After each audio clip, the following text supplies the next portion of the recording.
Mon père me battait jusqu'à ce que je perde connaissance, et ma mère aimait regarder, mais je me suis révoltée, et j'ai fait quelque chose qui a choqué tout le monde. Dites-moi ce que vous pensez qu'il va se passer. Votre opinion est très importante, et abonnez-vous à ma chaîne pour soutenir mon travail, votre aide est précieuse. Le bruit de la ceinture frappant le bois de la commode me glaçait. Même après tant d'années, même en sachant que ce n'était que Jean-Paul, qui se préparait à dormir, tout mon corps tremblait encore comme une feuille. À 62 ans, j'étais toujours cette petite fille de 7 ans qui se cachait sous le lit, priant pour que son père ne la trouve pas. Jean-Paul entra dans la chambre avec sa démarche lourde habituelle, les épaules voûtées par la fatigue d'une journée de travail à l'usine. 40 ans de mariage, et je baissais encore les yeux quand il me regardait. J'avalais encore les mots dans ma gorge quand je voulais me plaindre de quelque chose. Il se coucha sans me dire bonsoir, comme il le faisait depuis si longtemps que je ne me souvenais plus de la dernière fois que j'avais entendu ma voix avant de m'endormir. Je suis restée là, immobile, regardant par la fenêtre de notre chambre, à Lyon, les lumières de la ville que je connaissais depuis l'enfance. 40 ans à vivre dans la même rue, dans la même maison, avec le même homme qui avait promis de me protéger, mais qui a vite montré qu'il avait le poing aussi lourd que celui de mon père. La différence, c'est que Jean-Paul frappait aussi avec des mots, et parfois il faisait plus mal que n'importe quel coup. « Colette, tu vas rester plantée là comme une andouille jusqu'à quand ?» grogna-t-il en se tournant le dos. « Éteins cette lumière et viens te coucher. » J'obéis sans rien dire, comme je le faisais toujours. Je me suis couchée sur mon bord du lit, tout au bord, pour ne pas le déranger. J'ai fermé les yeux et essayé de ne pas penser, mais les souvenirs revenaient toujours dans les moments de silence. Mon père, Gérard, sortait lentement sa ceinture comme s'il savourait chaque seconde avant la fessée.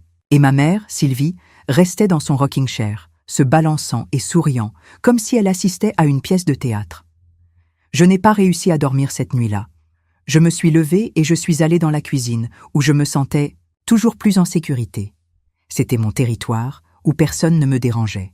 J'ai mis de l'eau à chauffer et je suis restée à regarder les vieilles casseroles, les assiettes ébréchées, toute cette vie que j'ai construite en silence. 3 enfants que j'ai élevés dans cette cuisine, Antoine, Martine et Lucas. 3 enfants qui ont grandi en voyant leur mère baisser la tête, qui ont appris qu'une femme n'a pas le droit à la parole. Antoine, mon aîné, vit maintenant à Paris, travaillant dans une grande entreprise. Il appelle une fois par mois, toujours pressé, toujours débordé. Martine s'est mariée et a déménagé à Marseille. Elle me parle parfois sur WhatsApp, envoyant des photos de ses petits-enfants que je connais à peine. Et Lucas, mon Benjamin vit ici même à Lyon, mais il est tout comme son père. Il rentre à la maison avec sa mine renfrognée, se plaignant de tout, traitant sa femme de la même manière que Jean-Paul me traitait. Le thé était prêt et je me suis assise à la table de la cuisine, sur cette chaise où je prenais mon café depuis tant d'années. C'est alors que j'ai entendu un bruit étrange venant de la chambre. Ce n'était pas un ronflement, c'était différent. On aurait dit un étouffement, ou pire. Je me suis levée lentement, le cœur battant de plus en plus fort.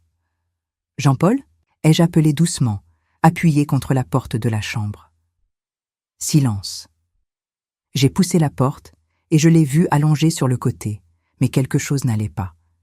Il était trop calme, beaucoup trop calme. Je me suis approchée et j'ai vu que ses yeux étaient ouverts, fixés au plafond, et qu'il ne bougeait pas quand j'ai allumé la lumière. « Jean-Paul » ai-je crié en le secouant par les épaules. Rien. Je suis restée là, immobile, regardant l'homme qui avait partagé ma vie pendant 40 ans, et la première chose que j'ai ressentie n'était pas de la tristesse, c'était du soulagement. Un soulagement qui m'a tellement effrayée que j'ai commencé à pleurer, pas à cause de la perte, mais à cause de ce que cela signifiait. Pour la première fois de ma vie, j'étais vraiment seule. Les voisins sont arrivés quand ils ont entendu mon cri. Madame Dubois de la maison d'à côté, Monsieur Lambert de l'autre côté de la rue. Tout le monde s'agitait, parlant de médecins, d'ambulances, de dispositions à prendre. Je suis restée là, au milieu de toute cette agitation, sans savoir quoi faire de mes mains, sans savoir comment une veuve est censée se comporter. Pauvre Colette, ai-je entendu quelqu'un chuchoter. 40 ans de mariage, elle doit être effondrée. Effondrée n'était pas vraiment le mot. Perdue, peut-être. Effrayée, certainement. Mais il y avait quelque chose de plus, quelque chose que je n'arrivais pas à nommer. C'était comme si une porte qui était verrouillée depuis des décennies s'était ouverte soudainement, et je ne savais pas ce qu'il y avait de l'autre côté. Les funérailles ont été petites, comme Jean-Paul avait toujours voulu que tout soit dans sa vie. Mes enfants sont venus, sont restés quelques jours, se sont occupés de l'enterrement, des papiers, des factures. Antoine était inquiet que je vive seule. Martine a suggéré que j'aille vivre avec elle à Marseille. Lucas a dit qu'il pouvait venir me voir de temps en temps. Ils parlaient tous comme si j'étais une enfant perdue, comme si je ne savais pas prendre soin de moi. Mais la vérité, c'est que pour la première fois en plus de 50 ans, je pouvais prendre une décision sans avoir peur des conséquences. Je pouvais parler fort, je pouvais choisir ce que je voulais cuisiner, je pouvais laisser la lumière allumée si je le voulais. Après le départ de mes enfants, la maison est devenue silencieuse d'une manière différente. Ce n'était pas le silence pesant de ceux qui ont peur de faire du bruit. C'était le silence de ceux qui peuvent choisir de rester silencieux ou non. J'ai commencé à parler toute seule, juste pour entendre ma propre voix résonner dans les murs. Je chantais les vieilles chansons que ma grand-mère chantait quand j'étais petite, avant que tout ne tourne mal. C'est en fouillant dans les affaires de Jean-Paul que j'ai trouvé la première mauvaise surprise. Des lettres de la banque, des factures impayées, des relevés qu'il me cachait. Mon mari s'est toujours occupé de l'argent. Il a toujours dit que je n'avais pas la tête à ça. J'ai découvert que notre maison était hypothéquée, qu'il y avait des dettes que je n'imaginais même pas. Je me suis assise à la table de la cuisine avec tous ces papiers éparpillés, essayant de comprendre comment notre vie s'était transformée en ce chaos financier. 40 ans à travailler à l'usine, et il ne restait presque rien. Où était passé l'argent? Que faisait Jean-Paul de notre revenu? C'est alors que j'ai décidé de fouiller partout, d'explorer chaque recoin de la maison que je n'avais jamais eu le courage d'explorer complètement. Dans l'armoire de sa chambre, derrière, ses vieilles chemises, j'ai trouvé une boîte à chaussures attachée avec de la ficelle. À l'intérieur, d'autres papiers, des reçus d'un bar que je ne connaissais pas, et quelque chose qui a fait arrêter mon cœur. Une photo de moi, encore enfant, mais ce n'était pas une photo de famille. C'était une photo que quelqu'un avait prise de loin en se cachant. J'étais sur le balcon de la maison de mes parents, je devais avoir une dizaine d'années, et je pleurais. Au dos, une écriture que je ne reconnaissais pas, la fille de Sylvie, comme sa mère. Mes mains ont commencé à trembler. Pourquoi Jean-Paul avait-il une photo comme ça? Qui l'avait prise? Et pourquoi était-il écrit que j'étais comme ma mère? Je n'avais jamais été cruelle envers personne. Je n'avais jamais fait de mal à une mouche. Comment pouvais-je être comme la femme qui a ri de chaque fessée que j'ai reçue? J'ai continué à fouiller dans la boîte et j'ai trouvé d'autres choses étranges. De vieilles lettres, certaines adressées à mon père, Gérard, d'autres à des personnes que je ne connaissais pas, toutes parlant de moi, de ma famille, comme si quelqu'un avait enquêté sur notre vie pendant des années. Une des lettres était ouverte, un peu jaunie par le temps. Elle venait de ma mère, Sylvie, mais n'était pas adressée à mon père. Elle était adressée à quelqu'un appelé Sébastien. J'ai commencé à lire, et à chaque ligne, j'ai senti le monde tourner sous mes pieds. « Mon cher Sébastien », disait la lettre, « Colette est née et elle a tes yeux, ton front, même la façon de froncer les sourcils quand elle est concentrée. Gérard ne se doute encore de rien, mais parfois il me surprend en train de la regarder et me demande pourquoi j'ai l'air en colère. Comment lui expliquer que chaque fois que je vois notre fille, je me souviens que tu as choisi ta femme légitime au lieu de moi? J'ai laissé tomber la lettre de mes mains, comme si elle brûlait. Notre fille, Sébastien était mon père? Gérard n'était pas mon vrai père, et ma mère savait ça depuis tout ce temps, et elle l'a quand même laissé me frapper pendant toutes ces années? J'ai pris une autre lettre, les mains tremblant tellement que j'avais du mal à lire. Celle-ci était plus récente, datant de la fin des années 70. Sébastien, elle grandit maintenant, et chaque jour, elle te ressemble davantage. Gérard commence à se douter de quelque chose. Il a dit qu'elle ne tenait de personne de sa famille. Je lui ai dit que c'était Dieu qui avait fait comme ça, mais il n'est pas dupe. Parfois, je crois qu'il la frappe, parce qu'il sait qu'elle n'est pas sa fille. Et tu sais ce qui est pire? Je le laisse faire. C'est comme si chaque fessée était une vengeance contre toi, qui m'a abandonnée enceinte. Je suis tombée sur la chaise, sentant ma poitrine se serrer d'une manière que je n'avais jamais ressentie auparavant. 62 ans à découvrir que toute ma vie avait été un mensonge. Que j'ai été battue pendant 15 ans, non pas parce que j'étais désobéissante, mais parce que j'étais la preuve vivante d'une trahison. Et que ma mère, qui aurait dû me protéger, a utilisé ma souffrance comme vengeance contre un homme que je ne sais même pas s'il est encore vivant. Les larmes ont commencé à couler, mais ce n'étaient pas des larmes de tristesse. C'étaient des larmes de colère, d'une colère qui était enfouie depuis des décennies et qui maintenant remontait dans ma gorge comme de la bile. 40 ans de mariage malheureux, 40 ans à croire que je méritais d'être maltraitée parce que j'avais toujours été maltraitée. 40 ans à croire que c'était mon destin. J'ai pris toutes les lettres et je les ai emmenées à la table de la cuisine.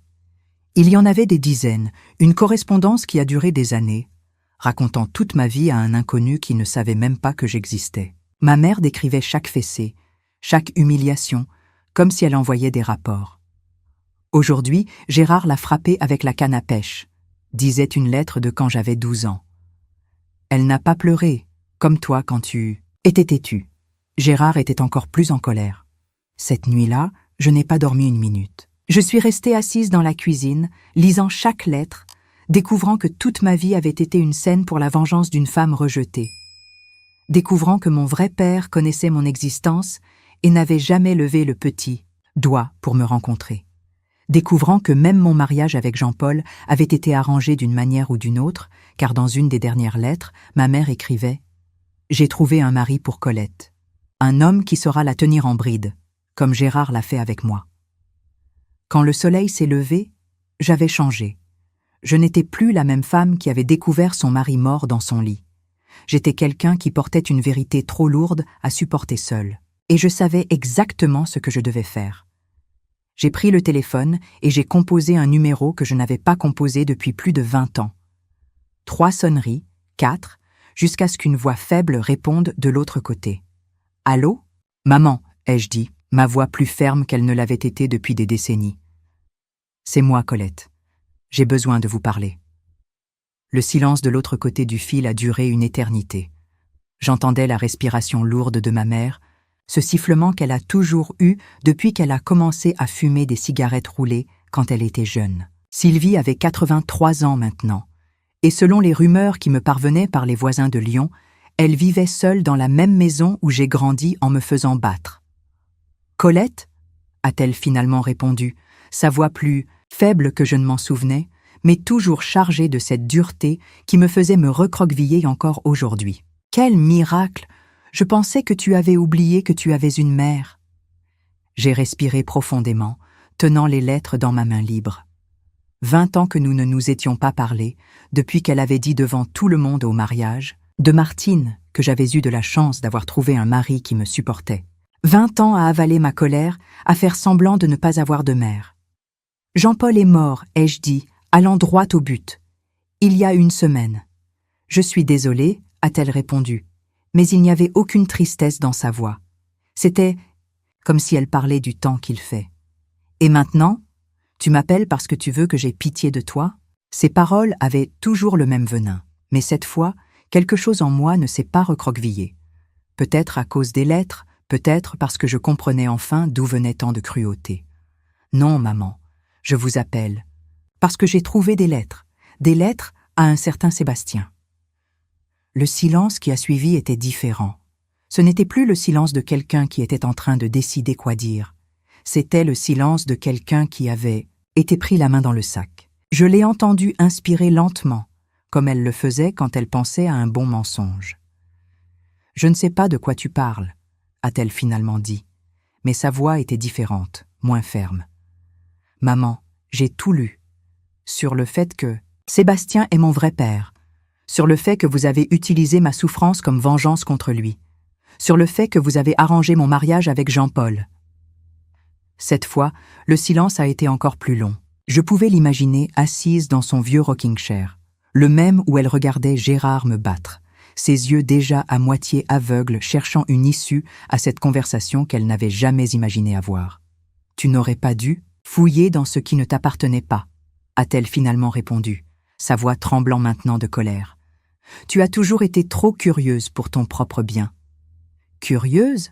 ai-je répété, sentant la colère monter dans ma gorge, comme du feu. « Maman, vous m'avez laissé me faire battre pendant 15 ans en sachant que je ne méritais même pas la moitié de ça. »« Si, tu le méritais, » a-t-elle craché les mots comme s'ils étaient acides. « Tu étais la preuve vivante de ma disgrâce. » Chaque fois que je te regardais, je voyais cet homme maudit qui m'avait promis monts et merveilles et qui avait ensuite disparu quand il a appris que j'étais enceinte.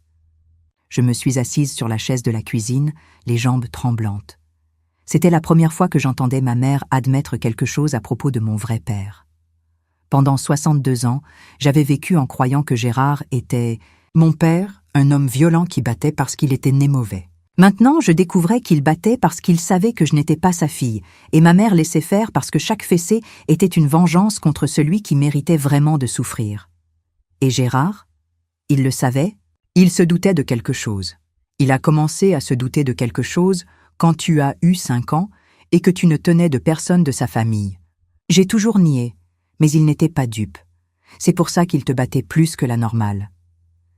Normal. Elle parlait comme si battre un enfant était normal, sauf que pour moi, c'était un peu plus. J'ai senti mon estomac se nouer, me souvenant de toutes les fois où j'ai supplié ma mère de me défendre, de toutes les fois où elle a détourné le regard et a fait semblant de ne pas voir. « Maman, pourquoi vous ne m'avez jamais dit la vérité? Pourquoi m'avez-vous laissé grandir, en pensant que j'étais une mauvaise fille qui méritait d'être battue? Parce que tu étais une mauvaise fille, a-t-elle explosé, sa voix gagnant en force. Tu étais la preuve de ma honte. Tous les jours à te regarder et à me souvenir que j'avais été assez stupide pour croire aux mensonges d'un homme marié. J'ai raccroché le téléphone, non pas parce que j'étais en colère, mais parce que je comprenais enfin que ma mère n'allait jamais changer. À 83 ans, elle choisissait encore de me blâmer pour la trahison d'un homme qu'elle avait rencontré avant ma naissance. Elle préférait encore me voir comme une ennemie que comme une fille. Mais maintenant, je savais la vérité. Et cela changeait tout. J'ai repris les lettres et j'ai commencé à les lire avec d'autres yeux. Sébastien n'était pas seulement un nom dans les lettres de ma mère. Il avait un nom de famille, une adresse, des détails. Il vivait à Paris lorsque les lettres ont été écrites, travaillant dans une grande entreprise métallurgique. Il avait une famille, une femme, d'autres enfants. Dans une des dernières lettres, ma mère racontait qu'il avait été promu dans l'entreprise et qu'il avait acheté une nouvelle maison dans le quartier de Belleville, que sa femme avait eu 2 autres enfants, un garçon et une fille, qu'il semblait heureux, tandis qu'elle s'aigrissait à Lyon en élevant une fille qui le lui rappelait tous les jours. J'ai pris le vieil agenda de Jean-Paul et j'ai cherché. Sébastien Dubois, le nom complet qui apparaissait dans les lettres. Il y avait des dizaines de Sébastien Dubois à Paris, mais un seul dans le quartier de Belleville. J'ai noté l'adresse sur une feuille de papier, les mains tremblantes. Était-il encore en vie? Vivait-il encore au même endroit? Et surtout, savait-il que j'existais? Ou ma mère n'avait-elle jamais eu le courage d'envoyer ces lettres? J'ai passé les jours suivants à essayer d'organiser la vie financière que Jean-Paul avait laissée en désordre. Les dettes étaient plus importantes que je ne l'imaginais, et la maison était réellement hypothéquée. Je devrais tout vendre pour régler les comptes, et il resterait encore peu pour vivre. Mes enfants ont appelé quelques fois, offrant leur aide, mais je savais qu'ils avaient leur propre famille à soutenir. C'est Lucas qui a suggéré que j'aille vivre dans la maison du fond de la propriété de ma mère. C'était une petite maison qui se trouvait dans la cour, où ma grand-mère avait vécu avant de mourir. Elle était vide depuis des années, un peu abandonnée, mais au moins je ne paierais pas de loyer. « Maman, tu ne peux pas rester seule à ton âge » a-t-il insisté. « Et vends vite cette maison, avant que la banque ne la prenne. Au moins dans la maison de mamie, tu restes près de la famille. » Famille. Quelle famille? Ma mère qui a ri de chaque fessée que j'ai reçue? Gérard, décédé il y a 10 ans, sans jamais s'être excusé pour un seul coup? Les voisins qui faisaient en semblant de ne pas entendre mes cris quand j'étais enfant? Mais la vérité est que je n'avais pas beaucoup d'options. Avec l'argent de la vente de la maison, je pourrais régler les dettes et il resterait encore de quoi vivre. Et je dois admettre que j'étais curieuse de voir ma mère en personne, maintenant que je savais la vérité. Je voulais la regarder dans les yeux et lui demander comment elle avait fait pour dormir. tranquille pendant toutes ces années. Une semaine plus tard, j'étais de retour dans la ville où je suis née, conduisant dans la rue principale de Lyon avec une valise sur le siège arrière et le cœur battant comme un tambour. Rien n'avait beaucoup changé. Les mêmes maisons basses, les mêmes arbres sur la place, la même odeur de gaz d'échappement et de poussière qui a toujours défini ma ville natale. La maison de mon enfance était pire que je ne m'en souvenais. La peinture écaillée, le portail rouillé, la cour pleine de mauvaises herbes. Je me suis garée devant et je suis restée quelques minutes dans la voiture, rassemblant mon courage. À travers la fenêtre du salon, je pouvais voir ma mère dans son rocking chair, plus petite et plus voûtée que je ne l'imaginais. J'ai frappé à la porte et j'ai attendu. Des pas traînants, lents, jusqu'à ce qu'elle ouvre.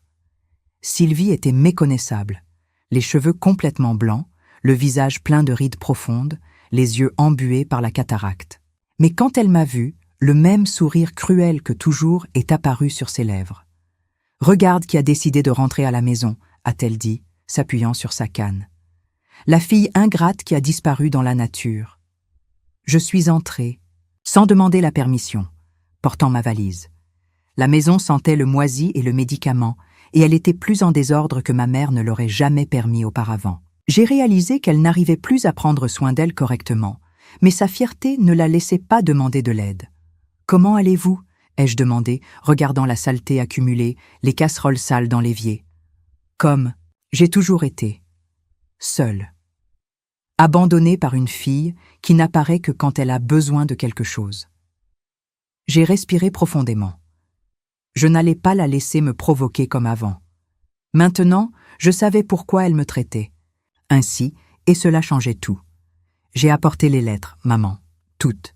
J'ai posé la boîte à chaussures sur la table du salon, juste devant le rocking chair. J'ai vu son visage changer quand elle a reconnu la boîte. « Où as-tu trouvé ça ?»« Dans l'armoire de Jean-Paul. Il était au courant de tout, n'est-ce pas ?» Elle est restée silencieuse, les yeux fixés sur la boîte, comme si c'était un serpent prêt à frapper. « Sébastien est-il encore vivant ?» ai-je demandé. « Comment veux-tu que je le sache ? Cela fait plus de 20 ans que je n'ai pas eu de nouvelles de lui. » « Alors, vous ne lui avez jamais envoyé ces lettres ?» Elle m'a regardé avec colère, comme si j'avais découvert un secret que je ne devais pas connaître. Et quelle différence ! Cela fait-il ? J'ai envoyé, je n'ai pas envoyé. Qu'est-ce que cela change maintenant ? Cela change qu'il est mon père. Cela change que j'ai le droit de le connaître. Le droit ? Elle a ri, mais c'était un rire amer, sans joie. Tu crois que tu as droit à quoi que ce soit ? Après 40 ans d'absence, tu débarques ici en voulant réclamer des droits ? À ce moment-là, en regardant cette femme petite et amère, j'ai ressenti plus de pitié que de colère. 83 ans à porter une rancune qui ne lui a pas permis d'être heureuse, ne serait-ce qu'un seul jour. 83 ans à choisir la haine au lieu de l'amour. Je vais vivre dans la maison du fond pendant un certain temps, ai-je annoncé. Juste le temps de régler ma vie. Fais ce que tu veux, a-t-elle répondu, se balançant sur sa chaise. Mais n'espère pas que je change quoi que ce soit à cause de toi. Je suis trop vieille pour faire semblant de t'aimer. Je suis sortie, de là en portant ma valise et la boîte de lettres. La maison du fond était exactement comme je me souvenais de ma grand-mère, Honorine, petite, simple, mais propre. J'y passerai le temps nécessaire pour découvrir toute la vérité sur mon histoire et peut-être, qui sait, réussir à retrouver mon vrai père.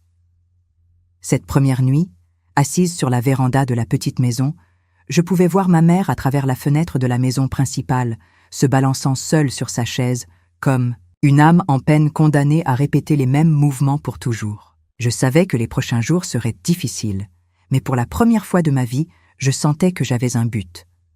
Je n'étais plus la petite fille qui se faisait battre en silence. J'étais une femme de 62 ans à la recherche de la vérité qui lui avait été niée toute sa vie. Les premiers jours dans la maison du fond ont été comme vivre dans une machine à remonter le temps.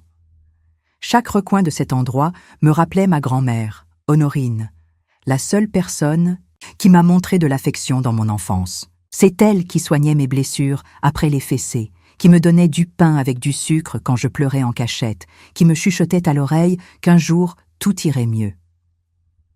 Honorine est décédée quand j'avais 15 ans, quelques mois avant que je ne m'enfuis pour me marier avec Jean-Paul. Parfois, je me demandais ce qu'elle dirait si elle connaissait la vérité sur mon père, si elle était au courant et ne me l'a jamais dit, ou si elle a aussi été trompée par ma mère comme tout le monde. Je me suis réveillée le 2e matin avec le bruit du rocking chair grinçant sur la véranda de la maison principale. Ma mère était déjà réveillée depuis tôt, comme toujours. J'ai regardé par la fenêtre de la petite maison et je l'ai vue assise là, petite et voûtée, regardant dans le vide. J'ai pensé à lui apporter du café, comme je le faisais avec Jean-Paul tous les matins, mais quelque chose m'en a empêché. Peut-être était-ce de la fierté, peut-être était-ce de la peur de recevoir une autre réponse cruelle. J'ai fait mon café et je me suis assise à la petite table de la cuisine, entourée des lettres que j'avais étalées pour les relire. L'une d'elles a particulièrement attiré mon attention, une des dernières que ma mère avait écrites. Elle était datée d'il y a 15 ans, à peu près à l'époque où j'ai arrêté de lui parler. Sébastien, notre fille s'est mariée hier. 42 ans et elle a enfin quitté ma maison. Son mari est comme Gérard, un homme de poigne. Qui saura la tenir en bride? Tu devrais être fière, elle a enfin trouvé quelqu'un qui la mérite. J'ai laissé tomber la lettre de mes mains, sentant mon estomac se retourner. Ma mère avait planifié mon mariage malheureux. Elle avait choisi Jean-Paul parce qu'elle savait qu'il me maltraiterait. Et le pire, elle racontait cela à mon vrai père comme si c'était une victoire. J'ai pris une autre lettre, celle-ci encore plus ancienne, datant de quand j'avais une 20aine d'années. Colette fréquente un garçon de la ville, le fils du pharmacien. Il a l'air trop bien pour elle. Je vais faire en sorte d'y mettre fin. Elle ne mérite pas d'être heureuse après tout ce qu'elle m'a fait subir.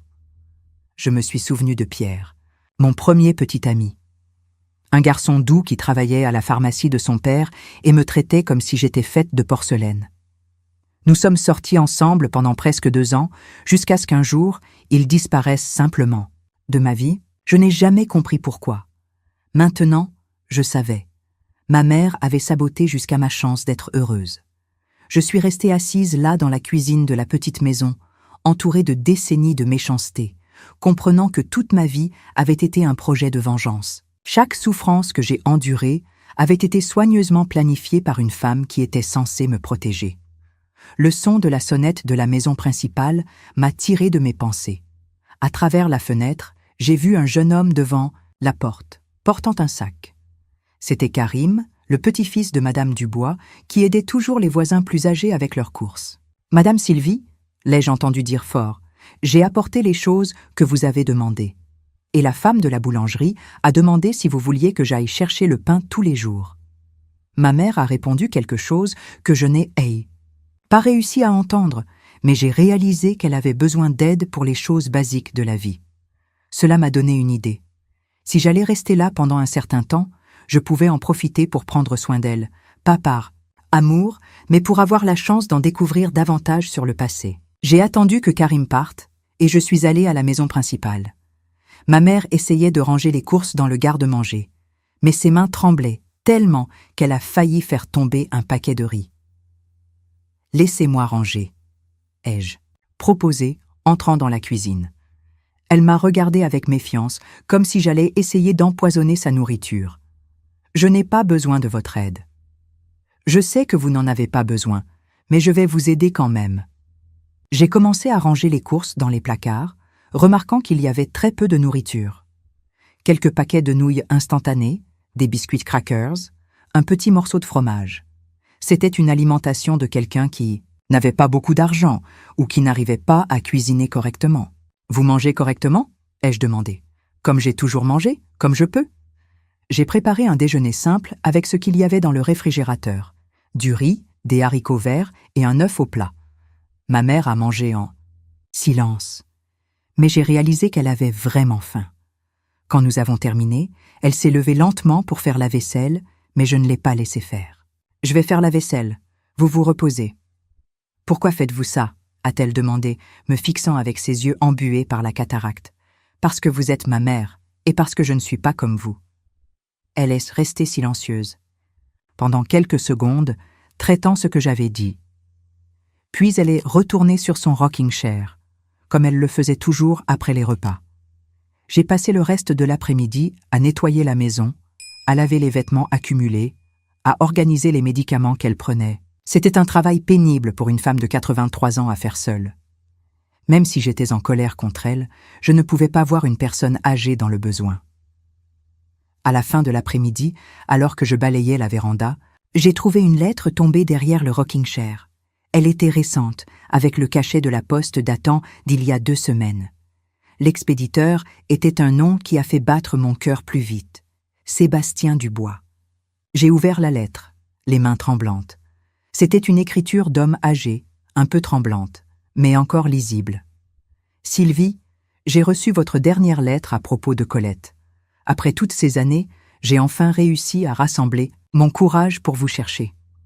Ma femme est décédée l'année dernière, et maintenant que je suis seule, je n'arrive pas à arrêter de penser à la fille que je n'ai jamais connue. Pouvez-vous me donner son adresse?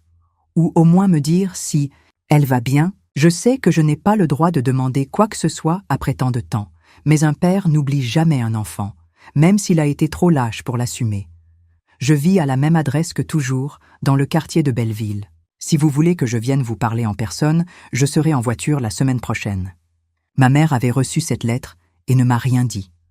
Mon père me cherchait, et elle avait caché cela. J'ai ressenti une colère si grande que j'ai eu envie de crier, mais je me suis contrôlée. J'ai gardé la lettre dans ma poche et je suis retournée à la maison du fond. Cette nuit-là, je n'ai pas réussi à dormir. Je suis restée allongée à penser à ce que ce serait de rencontrer mon vrai père. Était-il comme moi? Avais-je de vrais frères et sœurs, une famille qui m'accepterait? Ou allait-il aussi me décevoir comme tout le monde? Le lendemain matin, j'ai confronté ma mère. J'ai trouvé la lettre de Sébastien, ai-je dit, posant le papier sur la table du salon. Elle a regardé la lettre, puis moi, mais elle n'a pas semblé surprise. Et alors? Il me cherche, et vous m'avez caché cela. Je le cache, oui. Tu as déjà assez souffert dans la vie, tu n'as pas besoin de souffrir davantage avec ces mensonges. Quel mensonge? La seule personne qui a menti ici, c'est vous. Il va te remplir de promesses, comme il l'a fait avec moi. Il va dire qu'il a toujours voulu te connaître, qu'il pensait à toi tous les jours. Mais quand la nouveauté sera passée, il va disparaître à nouveau. Ce n'est pas à vous de prendre cette décision. Ma mère m'a regardé avec cette expression dure que je connaissais si bien. Tant que tu es sous mon toit, c'est à moi de décider. Alors très bien, ai-je répondu, sentant une force que je n'avais jamais eue auparavant. Je vais quitter votre toit. Je suis retournée à la petite maison et j'ai pris l'agenda que j'avais apporté de chez moi. J'ai cherché le numéro de Sébastien Dubois dans le quartier de Belleville à Paris. Quand je l'ai trouvé, j'ai composé le numéro, le cœur battant fort. 3 sonneries, 4, jusqu'à ce qu'une voix d'homme âgé réponde. « Allô? Monsieur Dubois? Je m'appelle Colette, je suis votre fille. » Le silence de l'autre côté a duré si longtemps que j'ai pensé qu'il avait raccroché. Quand il a finalement parlé, sa voix était étranglée. « Colette, ma petite? C'est vraiment vous? »« Oui, papa, c'est moi. » Je l'ai entendu pleurer, de l'autre côté du fil, et j'ai commencé à pleurer aussi. 62 ans pour entendre quelqu'un m'appeler ma petite avec tendresse. « Où êtes-vous, ma fille? Comment avez-vous trouvé mon numéro? » « Je suis à Lyon, chez ma mère. J'ai trouvé les lettres qu'elle vous écrivait et la lettre que vous avez envoyée la semaine dernière. Elle ne vous a pas dit que je vous n'ai. Cherchais? Non, papa, elle ne m'a jamais rien dit. Nous avons parlé pendant plus d'1 heure. Il m'a raconté sa vie, comment il a toujours regretté de m'avoir abandonnée enceinte, comment il pensait à moi tous les jours. Il a dit qu'il avait 2 autres enfants, mes demi-frères et sœurs, qui ont toujours su que j'existais et voulaient me rencontrer. « Puis-je venir vous chercher ?» a-t-il demandé. « Ou pouvez-vous venir à Paris? Je veux vous rencontrer en personne, je veux compenser tout le temps perdu. Je le veux tellement, papa, mais j'ai peur. » « Peur de quoi, ma fille? Peur de vous décevoir à nouveau. Toute ma vie a été une déception après l'autre. Je comprends, mais je promets que je ne vous décevrai pas. Plus jamais. Nous avons convenu de nous rencontrer à la fin de la semaine suivante. Il viendrait en voiture à Lyon et nous parlerions en personne. Quand j'ai raccroché, j'ai ressenti un mélange de joie et de terreur. J'étais sur le point de rencontrer mon vrai père, mais je sortais aussi de la protection du mensonge qui m'avait soutenu toute ma vie. Je suis retournée à la maison principale pour le dire à ma mère, mais je l'ai trouvée tombée sur le sol de la cuisine, consciente mais incapable de se relever. « Maman, que s'est-il passé ?» J'ai glissé en essayant de prendre de l'eau dans le frigo, a-t-elle dit, la voix faible. Je crois que je me suis tordu la cheville. Je l'ai aidée à se relever et à s'asseoir sur une chaise. La cheville était gonflée, mais elle ne semblait pas cassée. Même après tout ce que j'avais découvert, même en sachant le mal qu'elle m'avait fait, je n'ai pas pu la laisser souffrir là. Je vais vous emmener au centre de santé. Ce n'est pas nécessaire, ça va passer. Maman, pour l'amour de Dieu, laissez-moi prendre soin de vous. Elle m'a regardée avec une expression que je n'avais jamais vue auparavant. Ce n'était ni de la colère ni de la cruauté. C'était quelque chose qui ressemblait à de la surprise. Pourquoi faites-vous ça? Après tout ce que j'ai fait, parce que je ne suis pas vous, maman, et je ne le serai jamais. Je l'ai emmenée au centre de santé, nous avons attendu 2 heures pour être prises en charge, et nous sommes rentrés avec la cheville bandée et des médicaments contre la douleur. Pendant tout le trajet, elle est restée silencieuse, perdue dans des pensées que je n'arrivais pas à déchiffrer. Cette nuit-là, après qu'elle se soit installée dans son lit, je suis retournée à la petite maison et j'ai pensé à tout ce qui s'était passé. En 3 jours, j'avais confronté ma mère, découvert que mon père me cherchait, parlé avec lui pour la première fois et même pris soin d'elle quand elle s'était blessée. Je commençais à comprendre que briser le cycle de la douleur ne signifiait pas rendre la cruauté avec plus de cruauté. Cela signifiait choisir d'être différente, même quand cela faisait mal, même quand la personne ne le méritait pas. Dimanche approchait, et avec lui, la rencontre qui pouvait changer ma vie pour toujours. Le dimanche s'est levé gris, avec ces nuages lourds qui menaçaient de pluie à tout moment. Je me suis réveillée avant le lever du soleil, l'estomac noué par la nervosité. C'était le jour de la rencontre avec Sébastien, mon vrai père, et je ne savais pas si j'étais prête à affronter 62 ans de vérité gardée. J'ai fait du café et je suis restée sur la véranda de la petite maison, observant ma mère à travers la fenêtre de la maison principale.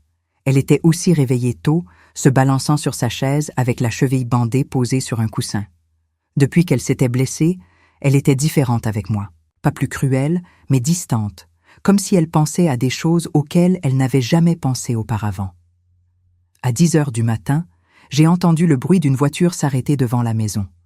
Mon cœur a tellement battu que j'ai dû me tenir au montant de la porte. C'était une Peugeot blanche, bien entretenue, et un homme grand est sorti, les cheveux complètement blancs, portant une chemise habillée bleu clair. Même de loin, même après tant d'années, j'ai reconnu les yeux. C'était mes yeux. Sébastien est resté debout devant le portail pendant quelques secondes, regardant la maison comme s'il rassemblait son courage. Puis il m'a vu sur la véranda de la petite maison et nos regards se sont croisés pour la première fois de notre vie. J'ai senti les larmes couler sur mon visage avant même de réaliser que je pleurais. Il a ouvert le portail lentement et a marché dans ma direction, les pas hésitants comme ceux de quelqu'un qui n'est pas sûr d'être le bienvenu. Quand il est arrivé près de la véranda, il s'est arrêté à nouveau, les mains tremblantes. « Colette ?» a-t-il demandé, la voix étranglée. « Bonjour, papa !» ai-je répondu, le mot sortant naturellement, même si c'était la première fois que je le prononçais pour lui. Nous avons descendu les marches en même temps et nous nous sommes embrassés au milieu de la cour. C'était une étreinte étrange au début, parce qu'aucun de nous ne savait comment agir, mais elle s'est ensuite transformée en l'étreinte la plus serrée de ma vie. Il pleurait sur mon épaule, je pleurais sur la sienne, et 62 ans d'absence semblaient sortir de nos pores avec les larmes. « Ma fille !» il chuchotait. « Ma fille chérie ! Comme vous avez grandi belle, comme vous m'avez manqué. » Nous sommes restés là, serrés dans les bras l'un de l'autre, jusqu'à ce que nous entendions le grincement du rocking chair. Ma mère nous observait depuis la véranda de la maison principale, le visage un masque de colère et quelque chose qui ressemblait à de la peur. « Elle nous regarde », ai-je dit en m'éloignant un peu de lui. Sébastien a regardé en direction de la maison et a fait un signe de la main à ma mère. Mais elle a tourné le visage et a fait semblant de ne pas voir. Elle est toujours en colère contre moi, a-t-il dit avec un sourire triste. Et elle a tout à fait le droit de l'être. Je l'ai invité à entrer dans la petite maison où nous avons discuté pendant des heures. Il m'a raconté sa vie à Paris, comment il avait travaillé 40 ans dans la même entreprise métallurgique jusqu'à sa retraite. Sa femme, décédée l'année précédente, un mariage qu'il a décrit comme paisible mais sans beaucoup d'amour. Mes 2 demi-frères, Robert et Sandrine, qui étaient professeurs et avaient leur propre famille.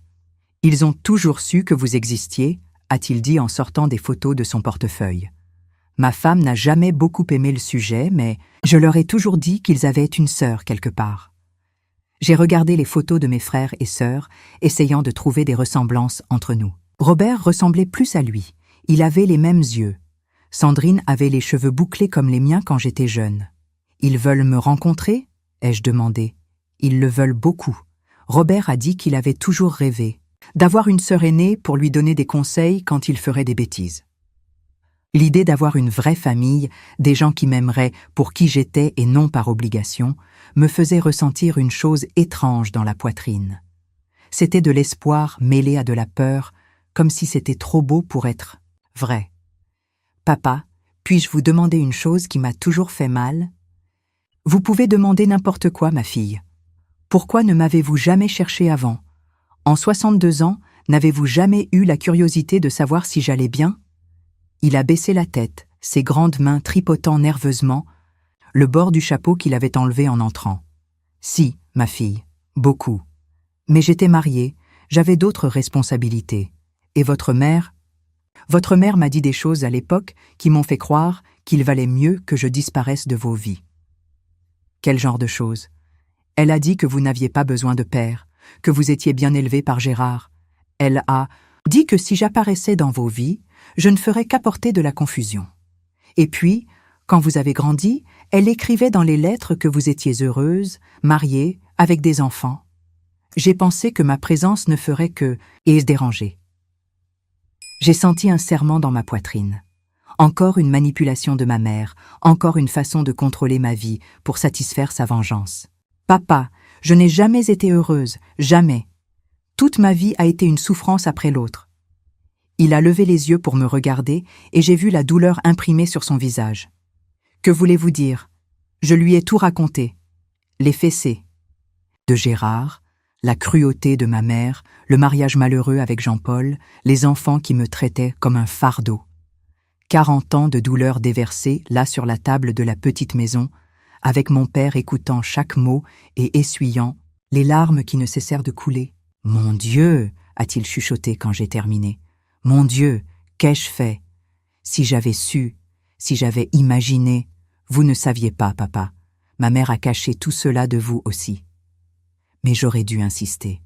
J'aurais dû venir ici, vérifier de mes propres yeux. Je suis votre père.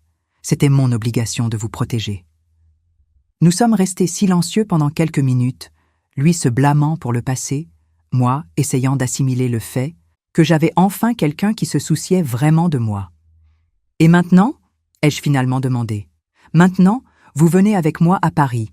Vous allez vivre dans ma maison, rencontrer vos frères et sœurs, avoir la famille que vous avez toujours mérité d'avoir. » L'offre m'a tellement touchée que j'ai recommencé à pleurer.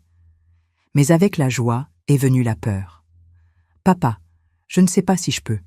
Je suis déjà vieille. J'ai déjà mes habitudes. Ma fille, 62 ans, ce n'est pas vieux pour recommencer. Et vous ne serez pas seule. Vous aurez toute une famille pour vous soutenir. » C'est à ce moment-là que nous avons entendu frapper fort à la porte de la petite maison.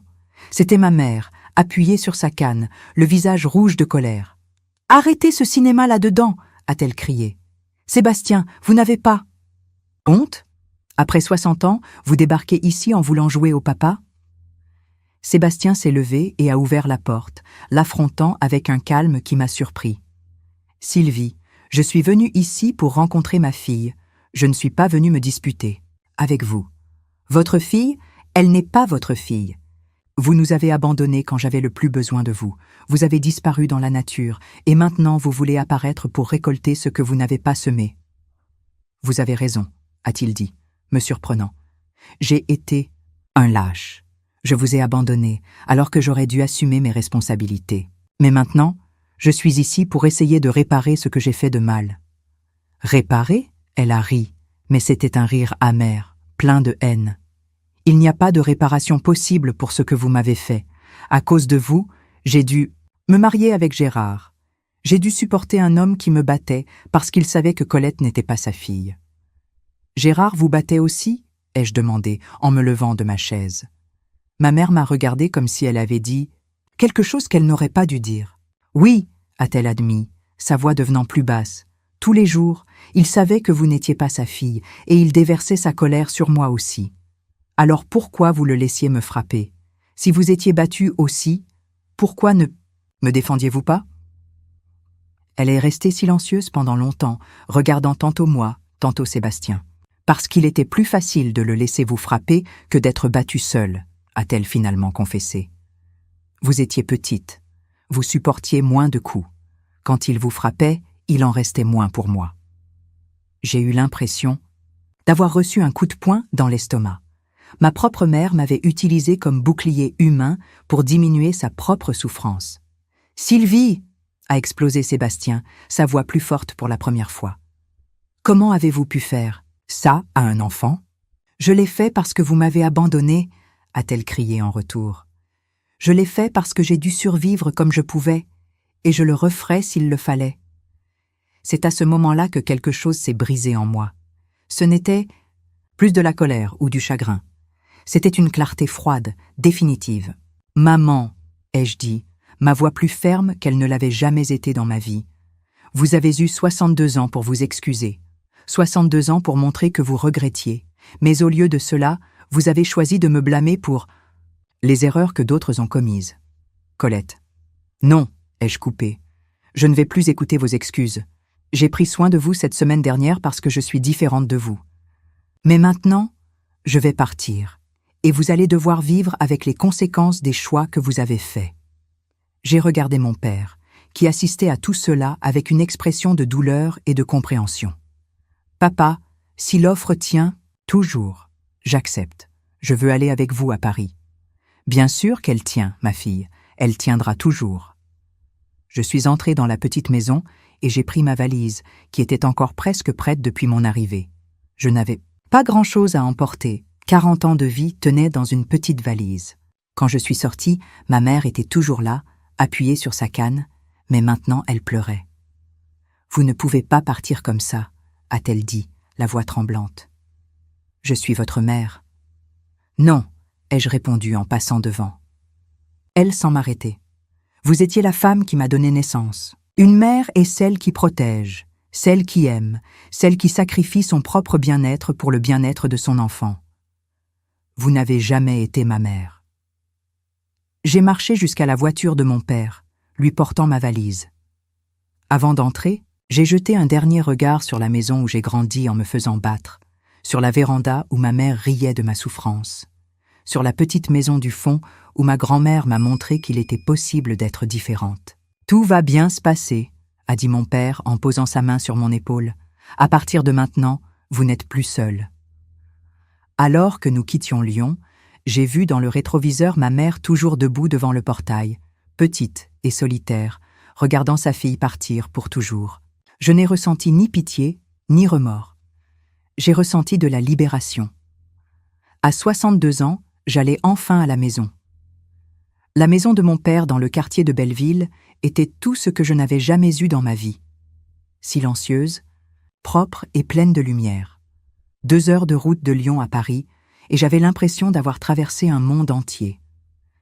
Sébastien m'a montré chaque pièce avec fierté, comme s'il présentait un palais à une princesse. « Ce sera votre chambre », a-t-il dit en ouvrant la porte d'une chambre spacieuse avec une fenêtre donnant sur le jardin. C'était là où ma femme rangeait ses affaires, mais j'ai tout arrangé pour vous. Je me suis assise sur le lit, testant le matelas moelleux, et je n'ai pas pu retenir mes larmes. 62 ans pour avoir une chambre rien qu'à moi, où personne ne viendrait me déranger ou m'humilier. Papa, je ne sais pas comment vous remercier. Vous n'avez pas besoin de me remercier, ma fille. J'ai 62 ans d'affection à rattraper. Les premiers jours ont été comme vivre dans un rêve. Sébastien me traitait comme une poupée de porcelaine, me demandant toujours si j'allais bien, si j'avais besoin de quelque chose, si j'avais faim. Il cuisinait pour moi, me présentait aux voisins comme ma fille Colette, avec une fierté dans la voix qui me faisait me sentir spéciale pour la première fois de ma vie. Le mercredi, j'ai rencontré mes demi-frères et sœurs. Robert est arrivé en premier, un homme de 58 ans, professeur de mathématiques, avec les mêmes yeux que notre père. Il m'a serré dans ses bras sans cérémonie, comme s'il me connaissait, depuis des années. « Sœur aînée », a-t-il dit en souriant, « enfin, j'ai toujours voulu avoir quelqu'un pour me gronder quand je ferais des bêtises. » Sandrine est arrivée peu après, une belle femme de 55 ans, professeure de français, les cheveux bouclés comme les miens quand j'étais jeune. Mais j'ai remarqué quelque chose de différent dans sa façon de me saluer. Elle était polie mais froide, comme si elle remplissait une obligation. « Bonjour, Colette. Papa m'a beaucoup parlé de vous. Nous avons dîné ensemble à la table du salon, et c'était la première fois de ma vie que je me sentais faire partie d'une vraie famille. » Robert racontait des histoires amusantes de l'école où il travaillait, Sébastien se remémorait sa jeunesse, et moi, j'écoutais simplement, assimilant encore que tout cela était réel. Mais j'ai remarqué que Sandrine restait silencieuse la plupart du temps, ne répondant que lorsqu'on lui demandait quelque chose directement. Après le dîner, quand Robert est parti et que Sébastien s'est retiré dans sa chambre, elle m'a demandé de discuter avec elle sur la véranda. « Colette, je dois vous dire quelque chose », a-t-elle commencé en allumant une cigarette. « Je sais que vous avez traversé des choses difficiles, et j'en suis désolée. Mais je veux que vous compreniez que notre famille n'a pas été parfaite non plus. » « Comment ça? Notre père, il n'a jamais été un saint. Ma mère a beaucoup souffert à cause de l'histoire avec votre mère. Il parlait de vous constamment, disant toujours qu'un jour il allait vous chercher. Cela a détruit leur mariage. » J'ai senti mon estomac se serrer. « Sandrine, je ne savais rien de tout cela. Si je savais, je sais que vous ne saviez pas. Mais maintenant que vous êtes là, vous devez comprendre que ce n'est pas que de la joie. Robert vous accepte parce qu'il a un cœur trop grand. Mais moi, j'ai grandi en voyant ma mère pleurer à cause d'une fille qui n'existait même pas dans notre vie. Ces mots m'ont fait plus mal que je ne m'y attendais. Après une vie entière à être rejetée, j'étais rejetée à nouveau. Maintenant par la propre famille qui était censée m'accueillir. « Vous ne voulez pas de moi ici », ai-je dit, plus une affirmation qu'une question. « Ce n'est pas ça. Je pense juste que vous devez comprendre que les choses sont compliquées. Papa est vieux, seul depuis que maman est morte. Peut-être qu'il romance cette histoire de père et fille. » Cette nuit-là, allongée dans la chambre que Sébastien avait préparée avec tant de soin, j'ai pensé aux paroles de Sandrine. Étais-je naïve? Mon père me voulait-il vraiment? Ou était-ce juste de la culpabilité et de la solitude de vieil homme? Les jours suivants ont été plus difficiles. J'ai commencé à remarquer des choses que je n'avais pas vues auparavant. Comme Sébastien qui restait parfois silencieux au milieu des conversations, perdu dans ses pensées, comme il prenait des médicaments qu'il me cachait, comme Robert regardait son père avec inquiétude quand il pensait que je ne regardais pas. C'est un vendredi matin que j'ai découvert la vérité. Sébastien s'est évanoui dans la cuisine en préparant le café. Nous l'avons emmené à l'hôpital et après des heures d'examen, le médecin nous a appelés pour discuter. « Votre père a une tumeur au cerveau », a dit le médecin en me regardant, moi et mes frères et sœurs. Elle est inopérable, et vu sa taille, elle doit être là depuis quelques mois. J'ai senti le monde tourner. Je venais de retrouver mon père et j'allais le perdre à nouveau. Combien de temps lui reste-t-il? A demandé Robert, la voix tremblante. Difficile à dire avec précision. Quelques mois, peut-être un an. Cela dépend de la façon dont son organisme va réagir. Dans la voiture, en revenant de l'hôpital, Sandrine a finalement explosé. « Maintenant, vous comprenez pourquoi j'étais inquiète? Il vous a cherché parce qu'il est en train de mourir. Ce n'était pas par amour, c'était parce qu'il ne veut pas mourir avec une culpabilité sur la conscience. »« Sandrine !» a réprimandé Robert. « Ne parle pas comme ça. »« C'est la vérité, Robert. Il a eu 62 ans pour la chercher et il ne l'a fait que lorsqu'il a découvert qu'il était malade. » Ces paroles ont résonné dans ma tête pendant tout le trajet. Sandrine avait-elle raison? Mon père m'avait-il cherché seulement parce qu'il était en train de mourir? Cette nuit-là, j'ai confronté Sébastien. Il était assis sur la véranda, regardant les étoiles, plus fragile que jamais après la frayeur de l'hôpital. « Papa, saviez-vous que vous étiez malade quand vous m'avez cherché ?» Il est resté silencieux pendant longtemps, et cela m'a donné la réponse que je craignais. « Oui, » a-t-il finalement admis. « J'ai découvert la tumeur il y a 3 mois. C'est alors que j'ai décidé que je ne pouvais plus vivre avec le poids de la culpabilité. J'ai eu l'impression d'avoir reçu une gifle. Alors Sandrine a raison. Vous m'avez cherché seulement parce que vous êtes en train de mourir. Non, ma fille, ce n'est pas comme ça. Alors comment est-ce? Il s'est tourné pour me regarder, les yeux pleins de larmes. J'ai toujours voulu vous chercher. Tous. Les jours de ma vie, j'ai pensé à vous. Mais j'étais lâche, j'avais peur de ma femme, peur de mes enfants, peur de la société. La tumeur n'a pas créé mon amour pour vous, Colette. Elle m'a seulement donné le courage que j'aurais dû avoir il y a 60 ans. Comment vais-je? Savoir si c'est vrai? Parce qu'à partir de maintenant, vous aurez le temps de découvrir qui je suis vraiment. Et j'aurai le temps de vous montrer l'amour que j'ai gardé toute une vie. Nous avons discuté jusqu'à tard dans la nuit. Il m'a raconté toutes les fois où il est passé par Lyon en cachette juste pour voir la ville où je vivais. Comment? Il gardait toutes les lettres de ma mère, même les plus cruelles, parce qu'elles étaient le seul lien qu'il avait avec moi. Comment il avait appris à Robert et Sandrine à écrire mon nom avant même qu'ils ne sachent écrire les leurs. Ma fille, je sais que je suis arrivée tard dans votre vie. Je sais que je ne peux pas récupérer les années perdues, mais je peux vous donner le temps qu'il me reste avec tout l'amour que j'ai gardé. La semaine suivante, l'état de Sébastien s'est aggravé. Les maux de tête sont devenus plus fréquents et il a commencé à oublier de petites choses. Mais il est aussi devenu plus affectueux avec moi, comme s'il voulait dire en quelques mois tout ce qu'il n'avait pas dit en décennies. C'est Robert qui a suggéré que je suive un cours. Sœur, vous avez le droit de vivre votre propre vie aussi. Papa ne voudrait pas que vous vous transformiez en une simple soignante. J'ai trouvé un cours de broderie et de couture dans une école près de chez moi. C'était quelque chose que j'avais toujours voulu apprendre, mais je n'avais jamais eu le temps ni l'argent. Pour la première fois à 62 ans, je faisais quelque chose juste pour moi. Les autres élèves du cours étaient des femmes de mon âge, certaines veuves comme moi, d'autres retraitées à la recherche de nouveaux loisirs. Discuter avec elles m'a fait réaliser que mon histoire n'était pas unique. Beaucoup avaient vécu des vies semblables à la mienne. Des mariages malheureux, des enfants ingrats, des familles qui les maltraitaient.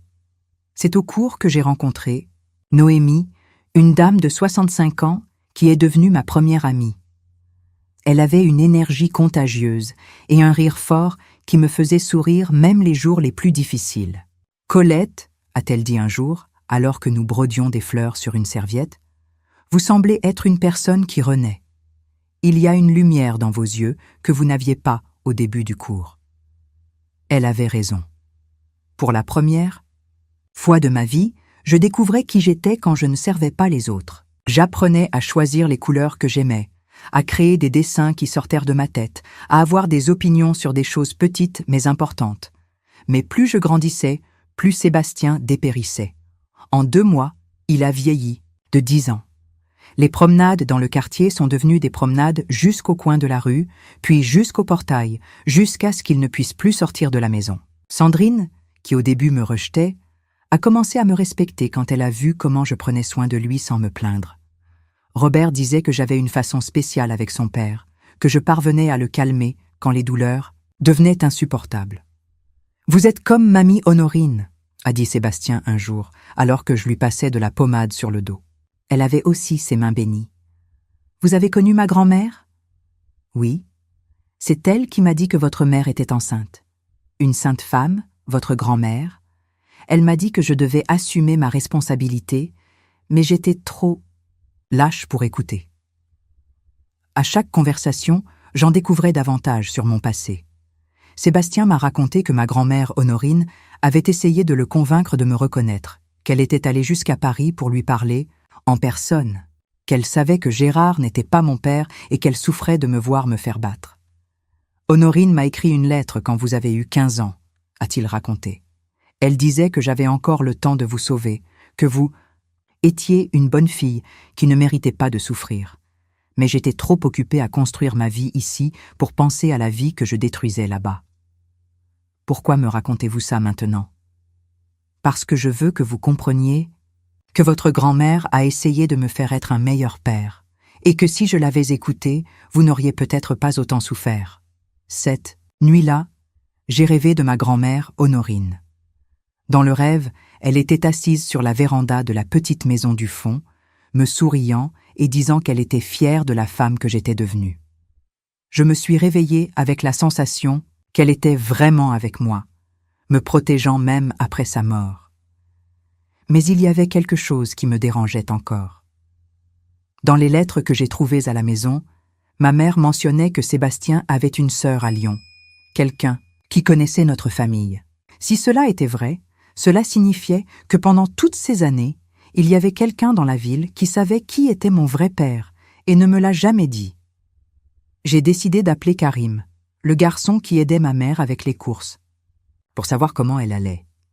La conversation a été rapide, mais il a mentionné quelque chose qui a attiré mon attention. « Madame Colette, votre mère va bien, mais elle reçoit la visite d'une dame de Paris, une certaine Madame Edith.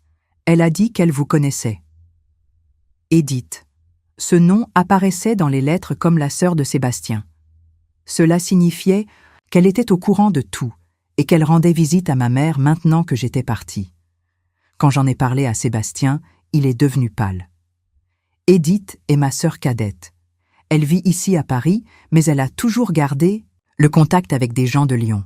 « Papa, elle était au courant pour moi ? » ?»« Oui, c'est l'une des personnes qui m'a le plus critiqué pour ne pas t'avoir assumé. » »« Et maintenant, elle rend visite à ma mère ? » ?»« Elle doit l'être. Edith a toujours aimé prendre soin des autres, même quand ils ne demandaient pas d'aide. » Quelque chose dans cette information m'a rendue inquiète. Pourquoi la sœur de mon père rendrait-elle visite à ma mère justement maintenant? De quoi parlait-elle? Et surtout, pourquoi Edith n'avait-elle jamais essayé de me contacter? Si elle savait qui j'étais? 2 semaines plus tard, j'ai reçu un appel qui a tout changé. C'était Karim, nerveux, parlant bas comme si quelqu'un pouvait écouter. « Madame Colette, vous devez venir ici en urgence. Votre mère ne va pas bien et il se passe des choses étranges. » Quel genre de choses étranges? Cette Madame Edith qui vient lui rendre visite? Elle a apporté des papiers et votre mère signe plein de choses. Les voisins commentent qu'il y a quelque chose qui ne va pas. J'ai raccroché le téléphone, le cœur serré. Ma mère était-elle en train de se faire duper? Ou y avait-il d'autres secrets sur ma famille que je ne connaissais pas encore? J'ai regardé Sébastien qui dormait dans le fauteuil du salon, chaque jour plus fragile, et j'ai pris une décision. Je devais retourner à Lyon une dernière fois, pas pour ma mère, mais pour découvrir ce qui se passait au juste. Et surtout, pour comprendre pourquoi la sœur de mon père, qui connaissait mon histoire depuis des décennies, avait seulement décidé de faire son apparition dans ma vie maintenant. Le voyage de retour à Lyon a été le plus difficile de ma vie. Sébastien avait insisté pour venir avec moi, même contre la volonté de Robert et Sandrine, qui pensèrent qu'il était dangereux pour lui de voyager dans l'état où il était. Mais mon père a été catégorique. S'il se passe quelque chose de mal avec ma sœur et votre mère, je dois être là. Pendant les 2 heures de route, il m'a raconté davantage sur Edith. 5 ans de moins que lui, elle a toujours été la rebelle de la famille. Elle s'est mariée jeune, est devenue veuve tôt et a passé sa vie à prendre soin des personnes dans le besoin. Elle avait une petite pension à Paris où elle hébergeait des femmes en difficulté. Edith m'a toujours reproché de ne pas t'avoir assumé, a-t-il dit, la voix faible mais déterminée. Elle disait que j'étais un lâche, que je détruisais 2 vies par pur égoïsme. Nous ne nous sommes pas parlé correctement pendant des années à cause de ça. Et maintenant, elle rend visite à ma mère. Pourquoi? Je ne sais pas. Ma fille. Mais connaissant Edith, elle ne fait pas ça par méchanceté. Ma sœur a des défauts, mais le cœur mauvais n'en est pas un. Nous sommes arrivés à Lyon en fin d'après-midi. La ville semblait plus petite que lorsque j'étais partie, comme si elle avait rétréci en mon absence. Nous nous sommes garés devant la maison de mon enfance, et j'ai immédiatement réalisé qu'il y avait quelque chose de différent. La cour était plus propre, il y avait de nouvelles fleurs plantées sur la véranda, et les fenêtres avaient des rideaux qui n'étaient pas les vieux rideaux déchirés dont je me souvenais. « Quelqu'un prend soin de la maison, ai-je observé. Ou quelqu'un vit ici, a répondu Sébastien en fronçant les sourcils. Nous avons frappé à la porte et celle qui a répondu était une femme que j'ai reconnue immédiatement, même sans l'avoir jamais vue auparavant. Elle avait les mêmes yeux que mon père, le même front large, mais elle était petite comme moi, avec des cheveux grisonnants attachés en un chignon bas. Édith. « Sébastien » a-t-elle dit, surprise. « Qu'est-ce que tu fais ici ?»« Je suis venue savoir ce que tu manigances avec Sylvie, Édith. » Elle m'a regardée, étudiant mon visage comme si elle cherchait quelque chose de spécifique. « Et vous devez être Colette, ma nièce. » Le mot « nièce » est sorti de sa bouche avec tendresse. Pas avec la froideur à laquelle je m'attendais après des décennies d'abandon. « Vous pouvez entrer, » a-t-elle dit en ouvrant la porte. « Sylvie dort, mais je dois discuter avec vous deux. » La maison était méconnaissable, propre, rangée, avec une odeur de propreté et de cuisine maison. Sur la table du salon, il y avait plusieurs papiers éparpillés, certains que j'ai reconnus comme des documents officiels. « Asseyez-vous, » a dit Édith en indiquant le canapé. « J'ai beaucoup de choses à expliquer. » Sébastien et moi nous sommes assis côte à côte, attendant. Édith a pris une chaise et s'est positionnée devant nous, comme si elle allait donner une conférence. « Colette, je veux d'abord vous présenter mes excuses. Je sais qui vous êtes depuis votre naissance et je n'ai jamais rien fait pour vous aider. Cela m'a rongé de l'intérieur pendant 62 ans. Pourquoi ne m'avez-vous jamais cherché? Parce que je suis une lâche, comme votre frère ici, et parce que j'ai pensé que ce n'était pas à moi d'interférer dans vos vies, mais il y a 3 mois, quand Sébastien m'a dit qu'il vous avait retrouvé, j'ai décidé qu'il était temps de faire quelque chose pour les années perdues. » Elle a pris l'un des papiers sur la table et me l'a tendu. « Votre mère est malade, Colette. Alzheimer à un stade précoce. Elle le cache bien, mais elle perd la mémoire petit à petit. » J'ai senti ma poitrine se serrer, même si je détestais. Ma mère, l'idée qu'elle perde l'esprit me rendait triste. « Et que faites-vous ici ?» Je prends soin d'elle, et j'essaie de résoudre certaines choses qui auraient dû être résolues il y a longtemps. Édith s'est levée et est allée à la cuisine, revenant avec une boîte en bois que je n'avais jamais vue. J'ai trouvé ça caché dans le grenier. Ce sont des lettres que votre mère n'a jamais envoyées. J'ai ouvert la boîte, les mains tremblantes. À l'intérieur, il y avait des dizaines de lettres, toutes adressées à Sébastien, mais avec des dates très anciennes. Certaines datant de quand j'étais bébé, d'autres de quand j'étais enfant. J'en ai pris une au hasard et j'ai commencé à lire. Sébastien, notre fille a fait ses premiers pas aujourd'hui. Elle s'est tenue à la table de la cuisine et a marché jusqu'à moi, souriant comme un ange. Gérard n'était pas à la maison, alors j'ai pu l'embrasser et lui dire que papa reviendrait un jour. Je sais que tu ne recevras pas cette lettre, comme tu n'as pas reçu les autres, mais je dois écrire. C'est la seule façon de sentir que tu fais encore partie de sa vie. J'ai regardé ma mère, confuse. Cette lettre était pleine d'amour, complètement différente des autres que j'avais trouvées. Je ne comprends pas, ai-je murmuré. Édith a soupiré profondément. Votre mère a écrit 2 types de lettres pendant toutes ces années, Colette. Celle qu'elle ressentait vraiment, pleine d'amour et de nostalgie, qu'elle n'a jamais envoyée. Et les autres, pleines de colère et de vengeance, qu'elle envoyait à mon frère. J'ai pris une autre lettre de la boîte. Celle-ci datait de quand j'avais une dizaine d'années. Sébastien, elle a demandé après son père aujourd'hui. Elle a dit qu'elle avait rêvé d'un homme grand qui l'appelait princesse. Je n'ai pas eu le courage de lui dire la vérité, alors j'ai dit que son père travaillait loin. Elle a dit que quand elle serait grande, elle te chercherait. J'espère que tu seras un homme meilleur d'ici là. Les larmes ont commencé à couler sur mon visage. Ma mère m'aimait. Au moins une partie d'elle m'aimait, même si elle n'a jamais réussi à le montrer. Pourquoi n'a-t-elle jamais envoyé ces lettres ? Ai-je demandé. Parce qu'elle envoyait les autres, a répondu Édith. Les lettres de colère étaient sa vengeance contre Sébastien. Mais celle-ci, c'était le cœur de mère qu'elle n'arrivait pas à tuer complètement. Sébastien pleurait aussi, lisant une lettre qui parlait de mon premier jour d'école. Édith, comment connaissiez-vous ces lettres? Parce que Sylvie m'a contactée il y a 3 mois. juste après que vous ayez retrouvé Colette. Elle perd la mémoire, mais elle a eu un moment de lucidité et a réalisé qu'elle pouvait mourir sans que vous deux ne connaissiez la vérité. Quelle vérité ? Ai-je demandé, bien que j'aie déjà peur de la réponse. Qu'elle vous a toujours aimé, ma fille. Que chaque fessée que vous avez reçue la faisait souffrir aussi. Qu'elle ne vous défendait pas seulement parce qu'elle avait plus peur de Gérard que d'amour pour elle-même. C'est à ce moment-là que nous avons entendu des pas lents dans l'escalier. Ma mère descendait, appuyée sur la rampe, plus maigre et fragile que lorsque je suis partie. Quand elle m'a vue, elle s'est arrêtée au milieu de l'escalier, les yeux confus. « Colette, vous êtes revenue ? Bonjour, maman. » Elle a descendu le reste de l'escalier lentement et est venue jusqu'à moi. Pendant un moment, elle a ressemblé à la même femme, cruelle que toujours. Mais alors, quelque chose a changé dans son expression. « Ma fille, » a-t-elle dit, la voix tremblante, « je dois te dire quelque chose avant que je n'oublie tout. » Edith s'est levée et a pris une chaise pour que ma mère s'assoie devant nous.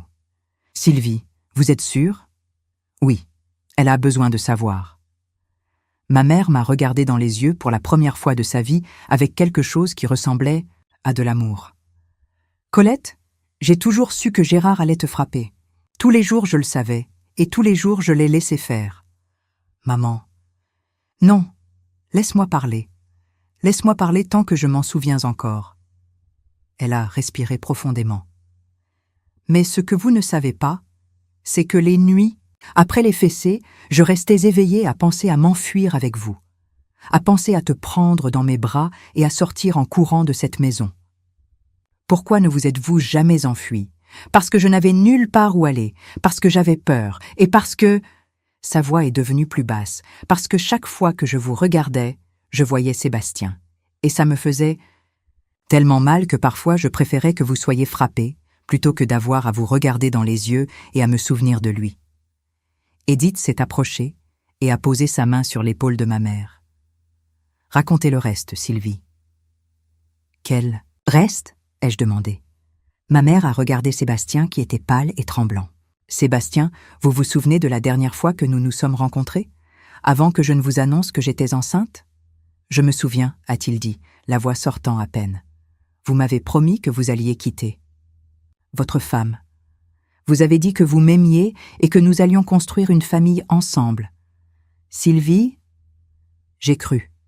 J'ai passé 3 mois à croire que vous alliez revenir vers moi, jusqu'à ce que votre belle-sœur vienne me chercher et me dise que vous aviez raconté à toute votre famille que je n'étais qu'une aventure, que vous n'alliez jamais quitter votre vie pour une femme comme moi. » J'ai regardé mon père qui avait le visage enfoui dans ses mains. « Est-ce vrai, papa ? » ?»« Oui, » a-t-il chuchoté. « J'étais jeune, idiot, lâche. J'ai dit des choses que je n'aurais pas dû dire pour me débarrasser de la responsabilité. » Ma mère a continué, les mots sortant comme s'ils étaient du venin qu'elle devait cracher. « Quand j'ai découvert que j'étais enceinte, je savais déjà qu'il n'allait pas assumer. Mais j'espérais que quand vous seriez né, quand il verrait qu'il avait une fille, il changerait peut-être d'avis. Mais je n'ai jamais su qu'elle était née, » a dit Sébastien en relevant le visage. « Vous ne me l'avez jamais dit. »« Si, je l'ai dit, » a explosé ma mère, plus forte que je ne l'avais vue depuis des années. « J'ai envoyé une lettre, j'ai envoyé un message avec votre sœur, je suis même allée personnellement chez vous. »« Je n'ai jamais rien reçu. Vous n'avez pas voulu recevoir ? Votre femme m'a mise à la porte de chez vous, elle a dit que si je me présentais à nouveau, elle appellerait la police. » Edith a soupiré lourdement. « Sébastien, vous devez lui raconter. »« Raconter quoi ?» avons-nous demandé ma mère et moi en même temps. Mon père s'est levé de sa chaise et a commencé à marcher dans la pièce, comme s'il fuyait ses propres mots. « Je savais que vous étiez née, Colette. Je l'ai toujours su. J'ai eu l'impression d'avoir reçu un coup de poing dans l'estomac. Comment ? Ma femme me l'a dit. Elle a pensé que j'avais le droit de savoir. Mais elle a clairement fait savoir que si j'allais vous chercher, elle demanderait le divorce et emmènerait mes autres enfants. Alors, vous avez choisi la famille que vous aviez déjà. J'ai choisi ce qui me semblait le plus facile à l'époque, et j'ai passé le reste de ma vie à le regretter. Ma mère pleurait maintenant, des larmes de 62 ans de colère et de chagrin. Vous entendez, Colette? Il savait. Pendant toute votre enfance, il savait que vous existiez et il a choisi de rester loin. J'ai regardé les deux, mon père et ma mère, deux personnes qui avaient créé tant de souffrances dans ma vie pour avoir été trop lâches, pour affronter les conséquences de leurs propres actes. Et j'ai payé le prix de votre lâcheté à vous deux, ai-je dit, ressentant une colère différente de tout ce que j'avais ressenti auparavant. J'ai été battue pendant 15 ans parce que vous n'avez pas eu le courage d'assumer ce que vous avez fait. Ma fille. Sébastien a essayé de s'approcher. Non, ai-je crié en me levant de ma chaise. Ne m'appelez pas ma fille. Un enfant est quelqu'un qui est soigné, protégé, aimé. Je n'étais que la conséquence indésirable d'une irresponsabilité de vous deux. Edith a essayé d'intervenir. Colette, laissez-les expliquer. Expliquer quoi? Que pendant 62 ans, j'ai vécu un enfer parce que deux adultes ont été trop lâches pour assumer leurs propres choix. Je suis sortie de la pièce et je suis allée dans la cour, ayant besoin d'air. C'était trop d'informations, trop de douleurs accumulées, trop de vérité d'un seul coup. Je me suis assise sur le banc où ma grand-mère s'asseyait souvent et j'ai pleuré comme je n'avais pas pleuré depuis mon enfance. C'est alors que j'ai réalisé qu'il y avait quelqu'un d'autre dans la cour. Une femme s'occupait des plantes, près de la petite maison du fond. Quand elle s'est retournée, je l'ai immédiatement reconnue. C'était Noémie, mon amie du cours de broderie. « Noémie, qu'est-ce que vous faites ici ?» Elle s'est approchée avec un sourire gentil. « Je suis venue vous chercher, ma chère. Edith m'a appelée. Elle a dit que vous pourriez avoir besoin d'une amie. » J'ai serré Noémie dans mes bras comme si elle était une bouée de sauvetage. Avoir une amie là, quelqu'un qui me connaissait comme j'étais réellement, pas comme la fille rejetée ou la conséquence d'une erreur, m'a donné une force que je ne savais pas que j'avais encore. Noémie, je ne sais pas quoi faire. J'ai découvert que toute ma vie était basée sur un mensonge. Ma chère, on ne peut pas changer le passé, mais on peut décider ce que l'on va faire avec la vérité que l'on a découverte. J'ai regardé la maison où je pouvais voir à travers la fenêtre ma mère, mon père et Edith en train de discuter. 3 personnes qui portaient des décennies de culpabilité et de regrets, essayant de réparer en quelques mois ce qu'ils avaient détruit en une vie entière. Je crois que je sais ce que je dois faire, ai-je dit en essuyant mes larmes. Mais ce sera la chose la plus difficile que j'ai jamais faite de ma vie. Qu'est-ce que c'est? Pardonner, pas pour eux, mais pour moi, pour enfin réussir à vivre en paix. À ce moment-là, avec le soleil se couchant sur Lyon et mon ami à mes côtés, j'ai compris que le pardon ne consistait pas à absoudre ceux qui m'avaient blessé. Il s'agissait de me libérer du poids que je portais depuis 62 ans. Il s'agissait de choisir d'être différente de tous ces gens. Mais il y avait encore une dernière vérité qui devait être révélée, et je savais qu'elle attendait, à l'intérieur de cette maison. Je suis retournée à l'intérieur de la maison avec Noémie à mes côtés, respirant profondément pour rassembler tout le courage dont j'avais besoin. Les 3 étaient là où je les avais laissés, mais maintenant, Edith tenait une dernière lettre dans ses mains, une lettre qui semblait différente des autres. « Colette, a-t-elle dit quand elle m'a vue, il y a encore une chose que vous devez savoir. Mais avant cela, je veux que vous compreniez que votre mère m'a demandé de garder ça jusqu'à ce qu'elle ait le courage de vous le dire personnellement. » Ma mère a levé les yeux vers moi, et pour la première fois de ma vie, j'ai vu une peur véritable dans ses yeux. Pas la peur d'être battue ou d'être abandonnée, la peur de me perdre pour toujours.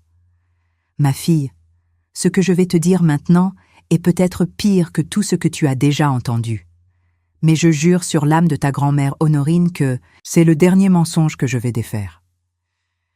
Je me suis assise sur la chaise que Noémie m'a apportée, me préparant à une nouvelle révélation.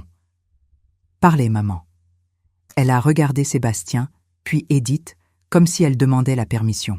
Gérard n'était pas seulement violent avec moi et avec toi, il avait d'autres problèmes. Quel genre de problème? Ma mère a respiré profondément, ses mains tremblant tellement qu'Edith a dû en tenir une. Il buvait trop. Et quand? Il buvait, il me forçait, même quand je ne voulais pas, même quand j'étais blessée à cause des fessées. J'ai senti mon estomac se retourner. Maman, 1 an après ta naissance, je suis tombée enceinte à nouveau, de Gérard cette fois-ci, mais sa voix s'est complètement brisée. Edith a continué pour elle. Votre mère a perdu le bébé. Gérard l'a frappée alors qu'elle était enceinte. Pendant une dispute à propos d'argent, elle a failli mourir aussi. Mon Dieu, ai-je chuchoté, regardant ma mère avec de nouveaux yeux. Après ça, a continué ma mère, je n'ai plus jamais réussi à tomber enceinte. Et Gérard est devenu encore plus violent, disant que j'étais une femme défectueuse, que je n'étais même pas capable de lui donner un fils. Sylvie, a dit Sébastien doucement, vous auriez dû me chercher. J'aurais pu vous aider. Comment? A-t-elle explosé avec une force qu'elle n'avait pas montrée depuis des années. Vous qui n'avez même pas voulu savoir pour la fille? Que vous aviez? Vous auriez voulu savoir pour une ex-amante battue par son mari violent?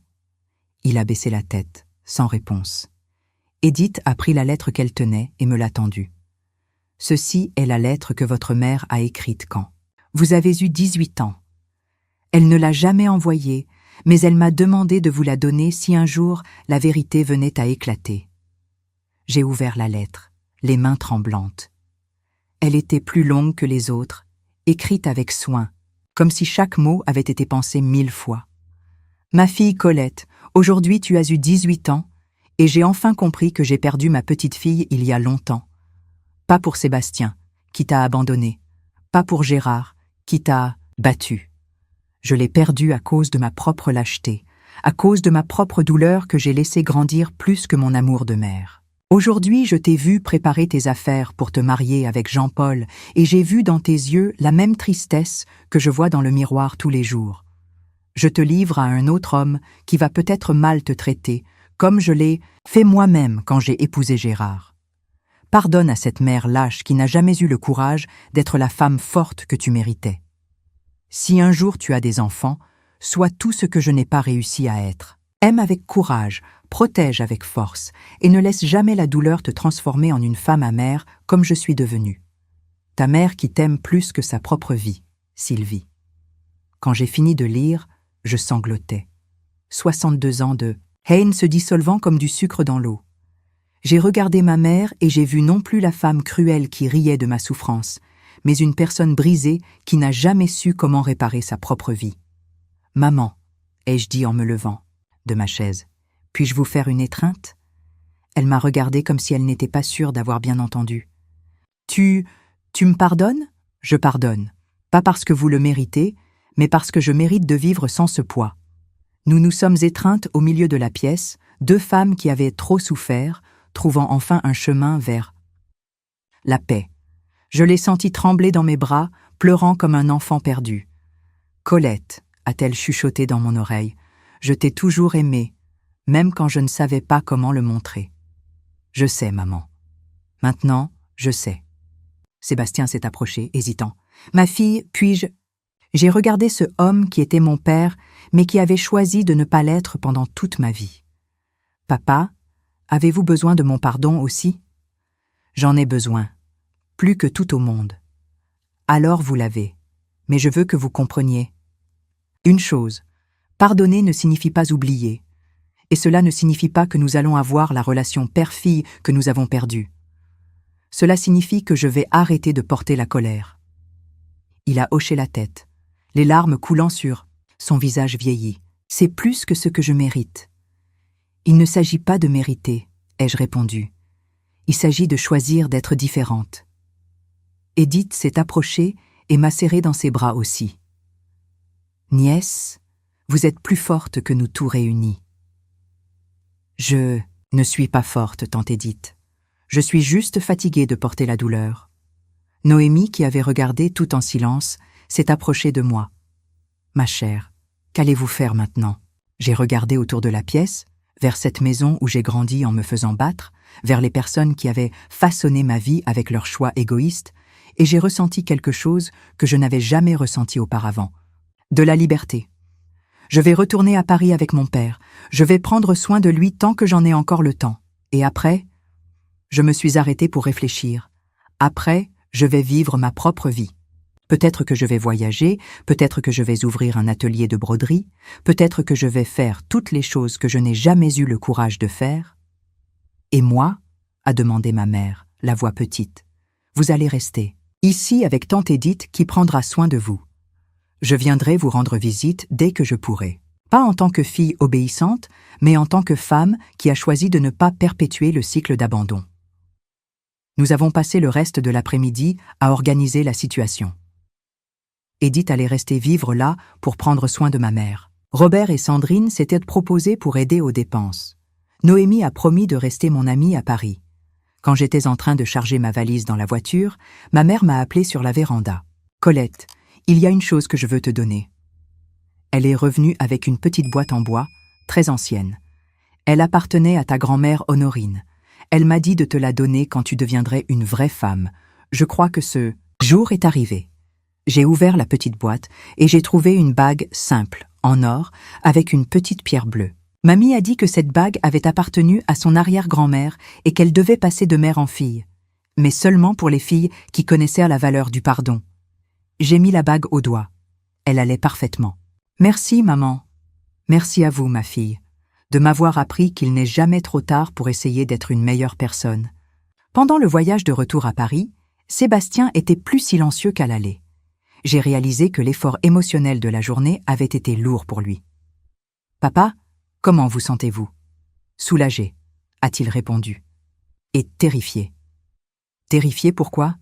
Parce que maintenant que tu m'as pardonné, j'ai peur de mourir et de gâcher ce temps que l'on a. Papa, nous n'allons pas gâcher. Nous allons vivre chaque jour comme si c'était un cadeau. Et c'est exactement ce que nous avons fait. Pendant les mois suivants, nous avons créé une routine simple, mais pleine d'amour.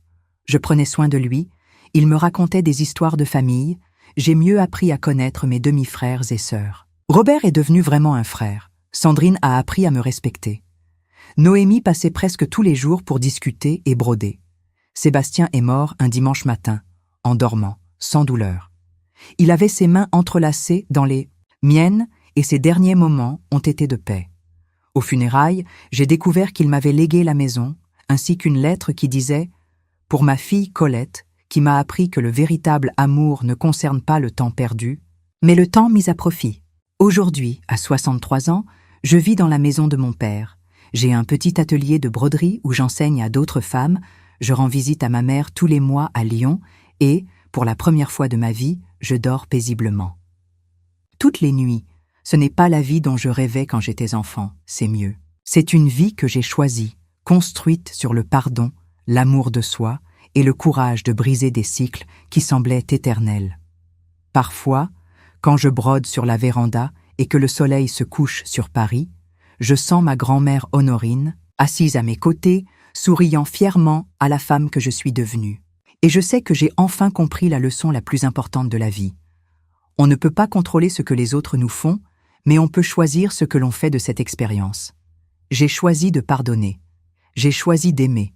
J'ai choisi d'être libre. Et j'ai découvert que 63 ans, ce n'est pas trop tard pour commencer à vivre vraiment.